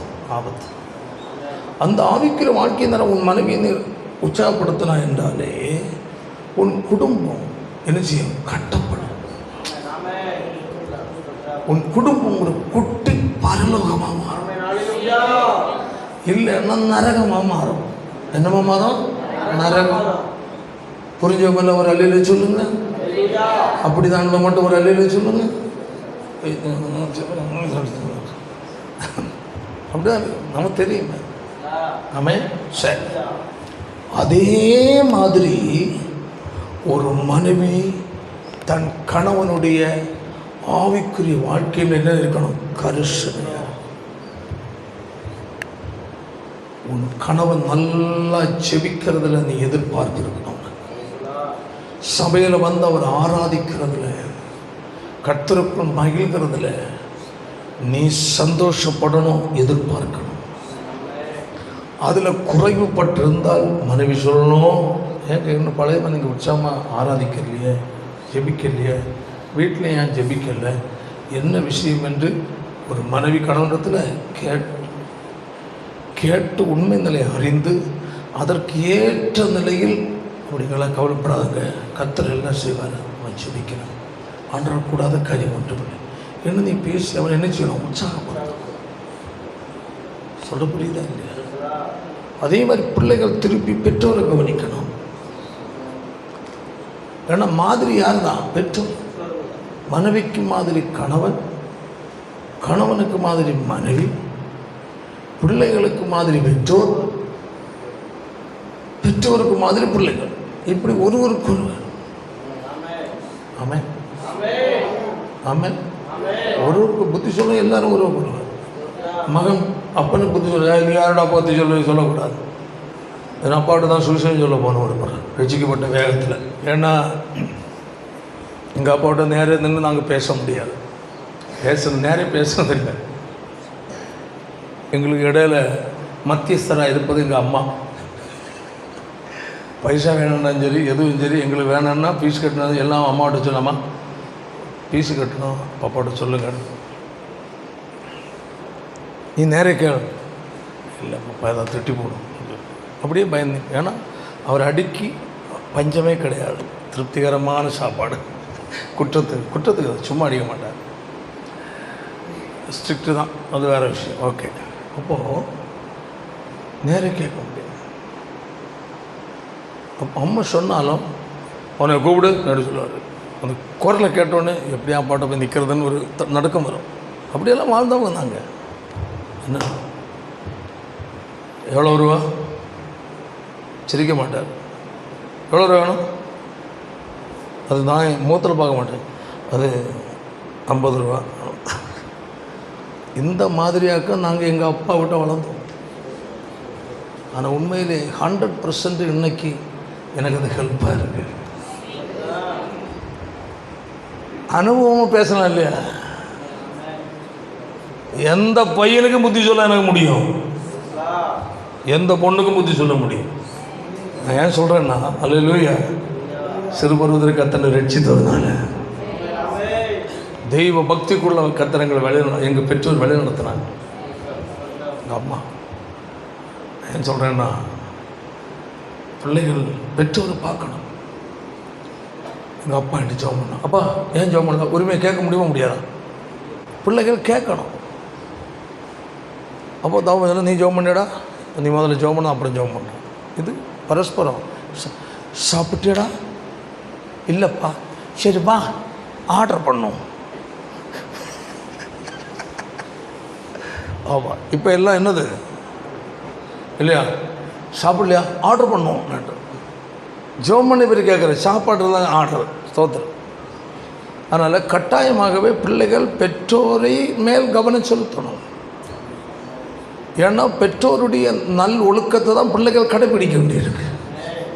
பெற்றோர் ஆவிக்குரிய வாழ்க்கையில் தரம் தாழ்ந்து ஜெபம் இல்லாமல் பரிசுத்தம் இல்லாமல் ஒழுங்கீனமாக செயல்பட்டு பேசி நடந்து வாழ்ந்தால் பிள்ளைகளுக்கு அது ஆவிக்குரிய வாழ்க்கைக்கும் சரீர வாழ்க்கையும் பாதிப்பு. அப்போ பிள்ளைகள் பெற்றோருடைய ஆவிக்குரிய வாழ்க்கை, அம்மா அப்பாவுடைய ஆவிக்குரிய வாழ்க்கை, ஜெப வாழ்க்கை, ஆராதனை வாழ்க்கை, வேதம் வாசிக்கிற வாழ்க்கை, இவைகள் மேல் பிள்ளைகள் என்ன செலுத்தணும்? கவனம் செலுத்தணும். உங்கள் பெற்றோருக்காக நீங்கள் ஜெபிக்கணும். ஆண்டவரே, எங்கள் அப்பா அம்மா ஆவிக்குரிய வாழ்க்கையில் நல்லா இருக்கணும், வரங்கள் பெற்று சபையில் அவங்க பயன்படணும், என்னெல்லாம் ஜெபிக்கணும். அல்லேலூயா. இப்போ இங்கே இருக்கிறீங்க பிள்ளைகள், உங்கள் அப்பாவோ அம்மாவோ ஒரு தீர்க்க தரிசனம் வரம் பெற்ற நபராக இருந்தால் உங்களுக்கு என்ன துக்கமாக இருக்குமோ? சந்தோஷம் தானே? சந்தோஷமாக இருக்கும். எங்கள் அம்மா எங்கள் அப்பா சர்ச்சில் யார் தீர்க்க தரிசனம் சொல்கிறார், எவ்வளோ பெரிய பெருமை. ஆமென். வேறு எது இருக்கு அது பெருமை இல்லை. வாத்தியார் வேலை பார்த்ததுன்னா அது பெருமை கிடையாது. கரெக்டாக ரிட்டையர்ட் ஆகும் இல்லை. அல்லேலூயா. ஆமென். நீ ஹெட் மாஸ்டராக இருந்தாலும் ரிட்டையர்ட் ஆகும், கரெக்டாக இருந்தாலும் ரிட்டையர்ட் ஆகும். ஆமென். ரிட்டையர்ட் ஆகாத ஒரே ஒரு கிரேடு கிறிஸ்துவுக்குள் வாழ்கிற வாழ்க்கை. அவர்கள் முதிர் வயதிலும் கனிதந்து புஷ்டியும் பாசமும் இருப்பார்கள். ஆமென். இளைஞர் இளைப்படைந்து சோர்ந்து போவார்கள், வாலிபர்கள் இடறி விழுவார்கள். கர்த்தருக்கு காத்திருக்கிறவர்களோ புது பலனுடைய கரங்களை தட்டி ஹல்லேலூயா, புதியதை கொடுக்கிறவர் நம்முடைய தேவன். அப்போ அந்த ஆவிக்குரிய வாழ்க்கை குறித்து மாறி மாறி என்ன வேணும்? கரிசனை வேணும். சொல்ல முடியுதா? யாருக்கும் தடுக்கலையோ இடங்களையோ நினைச்சா போடக்கூடாது. அவங்க சொல்கிறாங்க பிள்ளைகள், சர்ச்சில் போய் நாங்கள் ஜெபம் பண்ணிட்டு வரோம், இல்லைன்னா ஒரு நாள் ஃபாஸ்டிங் இருக்கணும், எனக்கு நான் தண்ணி மட்டும் குடிச்சிட்டு ஃபாஸ்டிங் இருக்க விரும்புகிறேன், எனக்கான உணவு மனைவியோ பிள்ளைகள் சொன்ன சரி அப்போ போ, சீக்கிரம் போ, அனுப்பி விடணும். அப்போ தான் ஆவிக்குரிய பிள்ளைகளுடைய வாழ்க்கை என்ன வளரும். எல்லாத்திலும் கொக்கி போட்டு கட்டி வச்சாச்சுன்னா அவன் அது அப்படி தான் கிடக்கும். ஒரு கட்டின மாடு மாதிரி கயருக்கு நீளத்துக்கு தான் சுத்தம். உலக பிரகாரமாய் கண்டிஷன் வை. ஆவிக்கிற வாழ்க்கை கண்டிஷன் போட்டாலும் நாளைக்கு கர்த்தர் அப்பனே அம்மையை விட மாட்டார். அல்லேலூயா. நல்லா கவனிக்கணும். அல்லேலூயா.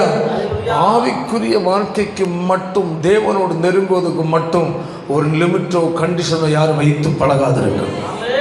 அல்லேலூயா. சரி, அப்போ ஆவிக்குரியவன் எல்லாவற்றையும் என்ன செய்கிறான்? நிதான. சரி, அப்போ நாம் இனி ஆவிக்குரிய வாழ்க்கையில் ஜெயம் பெற்ற வாழ்க்கை எப்படி வாழ முடியும்? தான் வருஷம் மனம் திரும்பி ஞானஸ்நானங்கள், அப்போ பரிசுத்தம் என்னும் வரம். இந்த வரத்தை கர்த்தர் எதற்கு கொடுக்கிறார்? அல்லேலூயா. அந்த வரம் உன்னில் என்ன உண்டு பண்ண? மாற்றம் உண்டு பண்ண. பரிசுத்தாவை கர்த்தர் கொடுக்கிறார் என்றாலே அல்லேலூயா. நான் சொன்னேன், ஒன்று ஆமென், பூமியில் அவருடைய சித்தத்தை செய்ய. ஆமென். ரெண்டு, தேவ ராஜ்யத்திற்கு நீ ஆயத்தப்படுவதற்கு. ஹல்லேலூயா.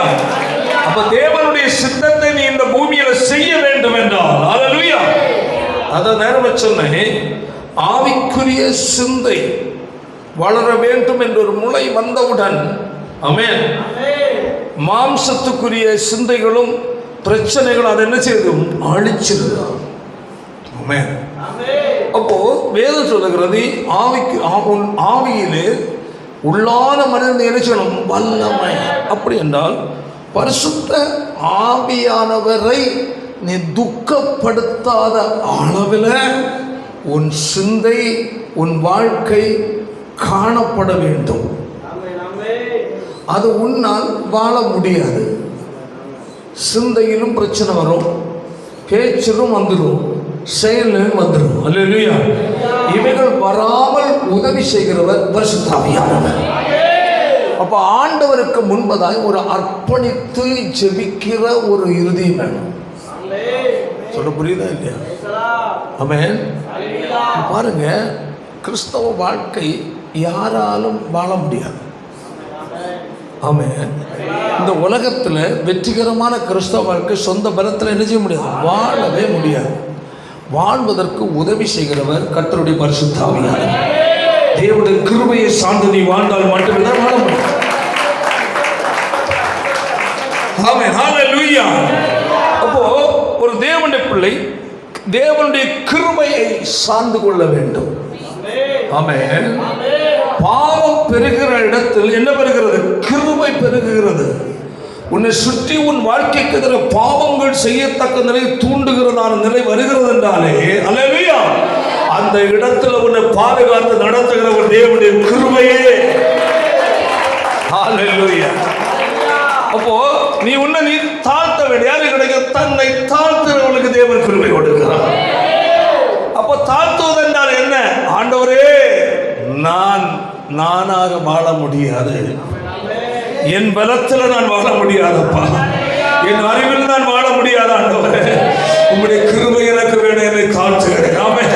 நான் பலனற்றவன் ஆண்டவரே, நான் ஞானமற்றவன் ஆண்டவரே, எனக்கு தயவாய் இறங்கும் என்று சொல்லி யார் தன்னை தேவ சமூகத்தில் தாழ்த்தி ஒப்பு கொடுக்கிறார்களோ அவர்களை தேவன் நம்முடைய கிருபையினால் தாங்குவார். தேவனுடைய பிள்ளைகளே, என்னுடைய சிறு பருவத்தில் கூட என்னுடைய அனுபவத்தை நான் உங்களுக்கு சொல்கிறேன். சில குணங்கள் சிறு பருவத்தில் வாலிப நாட்கள் இருக்கும், அது வரும், சத்துரு கொண்டு போடுவாங்க. சில குணங்கள், சில எண்ணங்கள், சில சுபாவங்கள் எல்லாம் விட முடியாமல் இருக்கும்.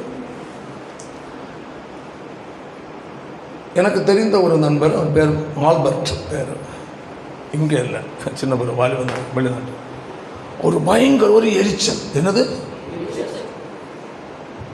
சிலர் பிடிக்காது, எப்போ பார்க்காத்தாலும் மூக்கில் குச்சி போட்ட வரையும். எனக்கு அதை பார்த்தாட கோபம். என்னுடைய குணம் அது. ஏன் என்ன பார்த்தா எப்போ பார்த்தாலும் எல்லாரும் எரிஞ்சு விடுறான், பிசாசாக இருப்பானோ இல்லைன்னா அவன் மேலே எனக்கு ஒரு கோபம். இப்போ அவனுக்கு எரிச்சலும் நீங்களே, எனக்கு கோபமும் நீங்கள்.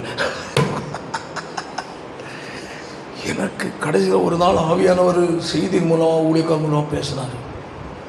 கமந்திருந்து அழுதுட்டு யார்கிட்டையும் ஒன்றும் சொல்லாமல் ஓடி வந்துட்டேன் வீட்டு ரூமுக்கு, வெளிநாட்டு. கண்ணீரோடு சோம்பு, ஆண்டவரே, அவருக்கு விட முடியாமல் ஒரு எரிச்சல் இருக்கு, அதை நான் பார்க்கக்கூடாது. ஆனால் நான் அதை தான் பார்த்து அந்த ஆள் மேலே நான் என்ன பண்ணுறேன், கோபமாக, அவனை பார்த்தாலே எனக்கு கோபமாக இருக்கு. எனக்கு தயவு செய்து என்ன மன்னிச்சு, என்னால் அது வந்து விடுதலை பண்ண முடியலை, என்னால் வெளியே வர முடியலை. இப்போ உங்கள் காலை பிடிச்சி கெஞ்சிட எனக்கு தீர்க்கிறாங்க. 3 நாள் உபவாசம் போட்டேன். எத்தனை நாள்? 3 நாள். 3ஆம் நாள் கர்த்தர் விடுவித்தார். சந்தோஷமாக அப்புறம் பார்த்து பேசுகிறாள், நல்லா இருக்கிறீங்க, அப்புறம் நல்லா அன்பாக பேசுவேன். நான் அவரை புத்தி சொல்ல என்னால் முடியாது, காரணம் அவர் அதை எரிச்சலாக இருக்காரு, ஏற்றுக்கொள்ள மாட்டார். அவருக்காக ஜெபம் பண்ணணும். குறிப்பிட்ட நாட்கள் அந்த குணங்கள் மாறிவிட்டது. என்ன சொல்கிறேன்னா, நம்ம சில குணங்கள் நம்மளால் விட முடியாமல் இருக்கும். சிலர் நமக்குள்ள தலை தூக்கும். அந்த தலை தூக்குனா ஆவிக்கிற வாழ்க்கைக்கு 0வில் வந்துடும். ஏன்னா ஆவிக்குரிய வாழ்க்கையை அழிப்பதே நம்ம குணம். அல்லேலூயா. ஆண்டவருடைய சமூகத்தில் உங்களை தாழ்த்தி செதிக்கணும். அப்போ என்னோட இந்த குணம் ரொம்ப கஷ்டமாக இருக்கப்பா, நான் அதை விரும்பவே இல்லை, இந்த குணத்தை நான் வெறுக்கிற ஆண்டவரே, ஆனால் என்னால் அந்த விடுதலை பெற்ற தயவு பரிசுத்த ஆவியானவரே எனக்கு இந்த உதவி செய்யும். எல்லா காரியத்துக்கும் பரிசுத்த ஆவியானவருடைய உதவியை நீ கேட்டேன்னு வச்சுக்க, அவருக்கு 100% உதவி செய்வார். ஏன்னா பரிசுத்த ஆவியின் நிறைவே நமக்கு தந்தது எதற்காக என்றால், இந்த உலகத்தில் ஜெயம் பெற்ற ஒரு வாழ்க்கை வாழ. பரிசுத்தாவின் நிறைவை கர்த்தர் நமக்கு தந்தது எதற்காக என்றால், praise the Lord, ஆவியினாலே உள்ளார மனுஷன் பலம் பெறுவது மட்டுமல்ல, ஆவியினாலே மாமிசத்து கிரிகளை அழிக்கும்படியாக ஹல்லேலூயா. அப்போ அந்த ஆவியானவர் உனக்குள்ள வாசமாய் இருக்கிறார் என்றாலே இந்த குணங்கள் எல்லாம் கொஞ்சம் கொஞ்சமா அழிச்சிட்டு இருக்கிறான்னு அர்த்தம். ஆமென். கிறிஸ்துவை மரித்தோரிலிருந்து உயிரோடு எழுப்பினருடைய ஆவி உங்களில் வாசமாயிருந்தால், கிறிஸ்துவை மரித்தோரிலிருந்து எழுப்பினவர் உங்களில் வாசமாயிருக்கிற தம்முடைய ஆவியினாலே சாவுக்கு ஏதுவான உங்கள் சரீரத்தை எழுஞ்சுவார், உயிர்ப்பிப்பார். ஆமென். சாவுக்கு வேணாதவான நம்முடைய சரீரத்தை மறுரூபப்படுத்தி உயிர்ப்பிக்கணும்னா, அல்லேலூயா, ஆவியான நமக்குள்ள என்ன செய்யணும்? வாசமாக இருக்கணும். அப்போ அவர் வாசமாக இருந்து செயலாற்றணும்னா பரிசுத்த ஆவியானவரை சார்ந்து கொள்ளணும். நான் பலனற்றவன், நான் பலனற்றவன், நான் திறமையற்றவன் அப்பா. என் சொந்த பலத்தில், சொந்த ஞானத்தில், சொந்த திறமை தான் ஒரு நிமிடம் வாழ முடியாது. 100% உதவி எனக்கு தேவை. நீர் தான் என்னை ஆளுகை செய்யணும்ப்பா, நீர் தான் என்னை நடத்தணும்னு சொல்லி ஆண்டவர் சமுத்திரம் தோல்வியை ஒத்துக்கொண்டு ஒப்பு கொடுப்பா என்றால், ஆமென், கர்த்தருடைய ஆவியார் உனக்குள்ள கிரியை செய்ய ஆரம்பிப்பார். ஆமென். அப்போ அப்படி நம்முடைய வாழ்க்கையில் குணங்கள் அப்பப்போ எட்டி பார்க்கலாம். அதை மேற்கொள்ள யாருடைய உதவி தான் தேடணும். அப்போ அதற்கு நீ அதிக நேரம் தேவனோடு இருக்கும். புரியல? சில காரியங்களுக்கு அந்த ஜெபிக்கிறது தான். அந்த மேட்ரு ஜெபத்தை குறித்து அடுத்து ஒரு நாள் பேசுகிறோம் உங்களுக்கு. அல்லேலூயா. எப்படி மணி நேரங்கள் ஜெபிக்க முடியும்? ஆமென். சலிப்பில்லாமல் எப்படி ஜெபிப்பது? ஆமென். அல்லேலூயா. ஜெபம் குறிப்பிட்ட நேரம் ஜெபித்தோன்னா ஸ்டாப் ஆயிடுது. அதுக்கு மேலே நான் ஜெபிக்க முடியல. ஏன்? இதுக்கெல்லாம் ஒரு கர்த்தர் சுத்தம் வந்தால் நம்மளோட பேசுகிறேன். அல்லேலூயா. இப்போ நீங்கள் என்ன செய்கிறீங்க? உங்களை ஆண்டவருக்கு ஒப்பு கொடுக்குறீங்க. ஆமென். பரிசுத்த ஆவியானவருக்கு உங்கள் வாழ்க்கையில் ஃபுல் ஃப்ரீடம் கொடுங்க. ஆமென். ஆவியானவர் உங்களுக்குள்ள ஆளுகை செய்யட்டும். ஹல்லேலூயா. எதெல்லாம் விட முடியாமல் இருக்கும். ஆமென். அந்தந்த காரியங்களை எல்லாம் ஆண்டவருக்கு சொல்லுங்க. ஆண்டவரே, என்னால் முடியல. முழங்கால் படி, எல்லாரும் முழங்கால் படித்தோம். ஆகாத குணங்கள், ஆகாத சிந்தைகள் நாவிக்கிற வாழ்க்கை முளையிலேயே கெட்டுப்போக பண்ணுகிறது.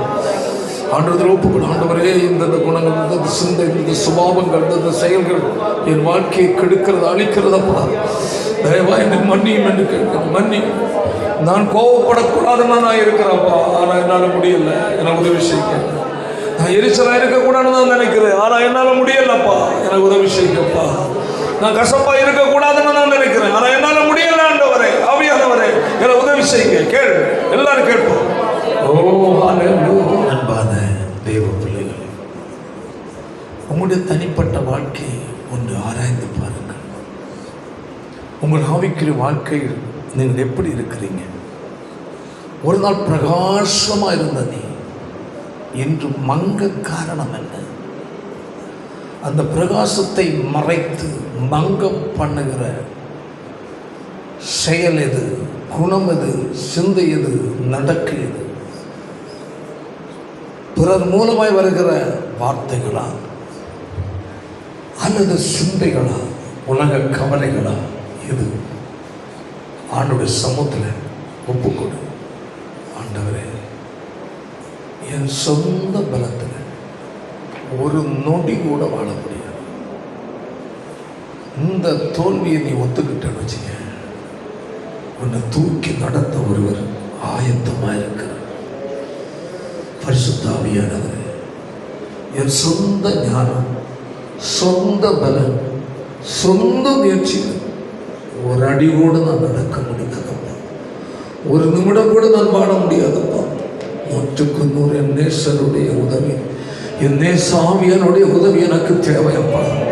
அதற்காக நான் என்னை ஒப்புக் கொடுக்கிறேன். ஆண்டவரே, தயவா என்னை நீர் ஆளுகை செய்யும். என்னை நிரப்பும், என்னை நிரப்பும், என்னை நிரப்பும். நல்ல வேலைக்கு ஆயிடுச்சு. இந்த நாளில் உங்களுடைய சமூகத்திலே கடந்து வந்து எங்களுக்கும் தேவனுடைய பரிசுத்த ஆவியானுடைய உறவுகளை குறித்து வேதத்தின் அடிப்படை நாங்கள் தியானிக்க கற்று உதவி செய்கிறோம். மாமிச சிந்தை மரணம், ஆவியின் சிந்தையோ ஜீவனும் சமாதானமும் என்று நாங்கள் கேட்டோம். மாமிச சிந்தை உள்ளவர்களாய் வாழாதபடி ஆவியின் சிந்தை உள்ளவர்களாய், ஆமென், வெற்றிகரமான வாழ்க்கை வாழ கற்று உதவி செய்வீராக. அவருக்குள் அப்படிப்பட்ட ஒரு தாகம் உண்டாகட்டும் ஆண்டவரே.